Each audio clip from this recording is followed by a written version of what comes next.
परोपकार। भावनगर के राजा अपने महल के बगीचे में बैठे थे।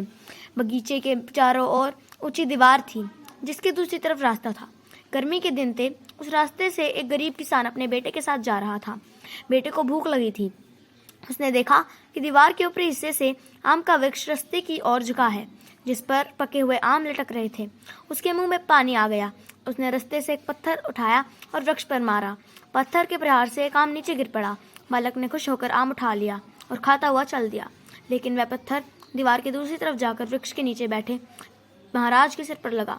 माथे से खून निकल आया। सैनिक दौड़े। किस नालायक की हरकत है ये सैनिक उस बालक और उसके पिता को पकड़ कर ले आए। किसान ने गिड़गिड़ाते हुए उन सैनिकों से कहा कि भाई माफ कर दीजिए, बालक से गलती हो गई।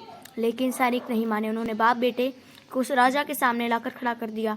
भय से दोनों कांप रहे थे। राजा ने पूछा, क्या तुमने पत्थर मारा है? किसान ने कहा, महाराज हमें क्षमा कर दीजिए।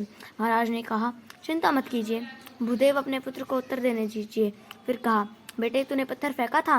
रोते हुए बालक ने कहा, हाँ। राजा ने पूछा, क्यों फेंका था? उसने कहा, जोर की भूख लगी थी इसलिए आम तोड़ने के लिए फेंका था। पत्थर फेंका तो फिर क्या हुआ? महाराज ने पूछा। बालक बोला कि आम नीचे गिरा। देखिए यह रहा मेरे हाथों में। महाराज ने हंसते हुए कहा, जब इस बालक ने वृक्ष को पत्थर मारा तो उसने इसे फल दिया। यह पत्थर मुझे भी लगा और मैंने उसे कुछ ना दूं तो मैं वृक्ष से भी गया बीता कहलाऊंगा, जबकि मैं मनुष्य हूँ। लोग मुझे महाराज कहते हैं और नमस्कार करते हैं। धन्यवाद।